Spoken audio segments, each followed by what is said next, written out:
Okay, guys, here are my top 3 hacks for being the most successful at intermittent fasting. This is what you need to do. If you want to increase your results, you need to do these 3 things. Number 1 is eat real whole food. If you don't eat real whole food, not only are you going to have a harder time, but you'll only get so far with your results. So research that was done 25 years ago by Dr. Satchel Panda out of San Diego did research on rats that a lot of people know about if you're in the intermittent fasting space. And the experiments that he did on the rats, he didn't change anything that they were eating. So he narrowed in the feeding window, I think, to 16 hours of fasting, 8 hours of eating for one group of rats. The other group, he didn't do anything. And the rats that didn't intermittent fast got fatter and slower and more inflammation and more heart disease and developed more chronic diseases than the ones that did intermittent fast. And the rats that did intermittent fast also lost weight. Now you can do that. You can keep on eating all the carbs, all the junky food, all the stuff in the bags and boxes and barcodes that you want and still get some results, but it'll only get you so far because that food with all the seed oils and all the sugar and all that other stuff is still going to weigh you down. So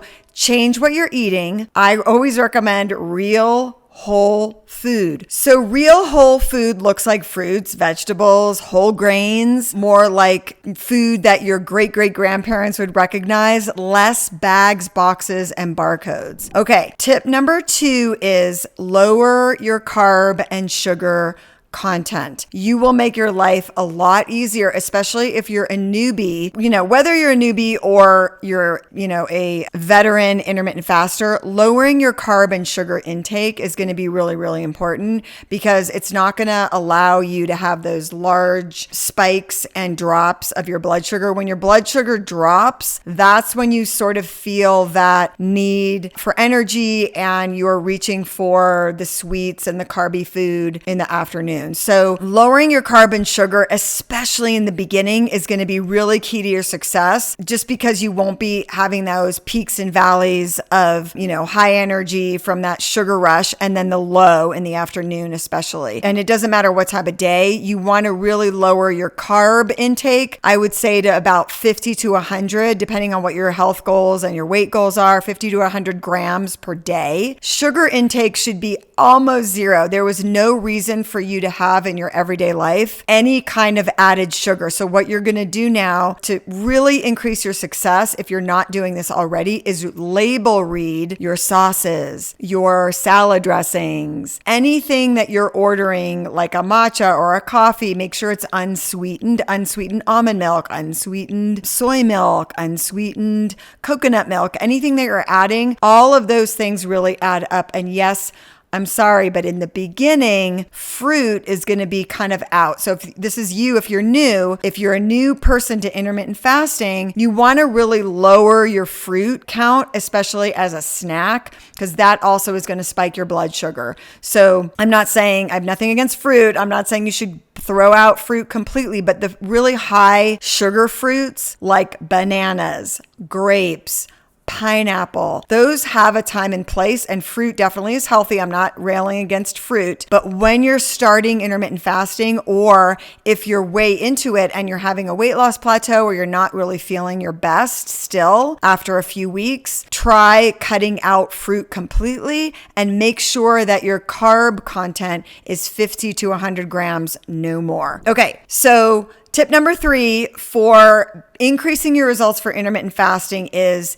eat breakfast. I know this is super controversial, you guys, and a lot of you guys out there who are coming to intermittent fasting think, I'm just going to skip breakfast. Why do people do that? So normally when you're sleeping, you're not eating. So you're already fasting. So a great way to start intermittent fasting is to skip breakfast because you've already fasted for 8 hours. If you're not, eating while you're sleeping, assuming you're already fasting. So just extending that for another 4 or 5 hours is the easiest way to sort of jump into intermittent fasting. And that's how a lot of people do it. That's totally fine. But intermittent fasting doesn't only involve skipping breakfast. There's much more to it. It's much more complex than that. And you need to do a few more things in order to get the best results. One of them is moving your feeding window up so that you're actually eating breakfast. Now, breakfast could be at 10 a.m. or 9 a.m. It doesn't matter, or 8 a.m., depending on when you wake up. But this is the reason why. We are much more insulin sensitive in the morning. So you're going to get better results and your body is going to be more efficiently burning sugars and burning fat and just doing its thing to give you energy and use your fuel efficiently in the morning, or, after you wake up, or in the earlier part of the day. So those of you guys that think you're intermittent fasting because you're eating until 10 o'clock at night and not eating until 2 o'clock or 4 o'clock the next day, that could work in the beginning because you won't actually have enough time in the day to eat that much food, right? If you're starting eating at 2 o'clock in the afternoon and then you're going to bed, then ending your day at 10 eating and going to bed at midnight, and then you're not eating again. I get that. It works for a while, and it works also because you're probably in a calorie deficit. But it's only going to work for so long. And really the better way to do it for weight loss, for anti-inflammatory, for all of it, is to get more on a rhythm of eating earlier in the day. Eating with on a circadian rhythm, not necessarily the sun. You don't have to eat at sunrise, but when you rise, within 2 hours of you waking up,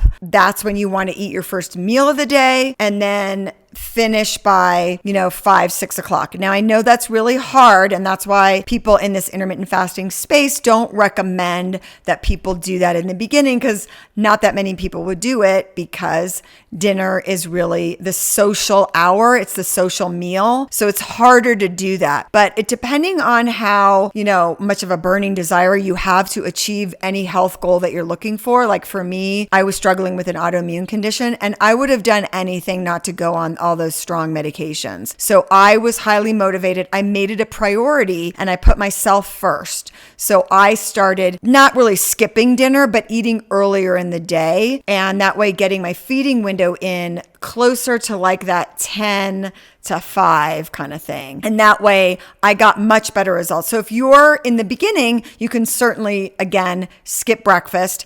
And then the idea is once you're used to only eating in an 8-hour window, once your body is used to fasting for 16, 17, 18 hours, you can move that around for anything you want to do. So certainly for weight loss, anybody over 45 who is struggling with losing weight and you're already intermittent fasting, or even if you're not and you're jumping in, the best way to do it is really to eat earlier in the day and end your eating window, close that feeding window, I should say, closer to 6 o'clock, 7 o'clock the latest, because the 3 to 4 hours, we play around with that and it's all down to bio-individuality, but the 3 to 4 hours before you go to bed, that should be your fasting time, because that's how you're going to get the best results. Point about that is when you do that, you may feel a little bit of an adjustment. You may wake up hungry. You may be hungrier later in the day. You're just going to have to push through that a little bit to make that adjustment. But the beauty of intermittent fasting is that no matter where you go, no matter what you do, you can move it around. Okay, see you next time, guys.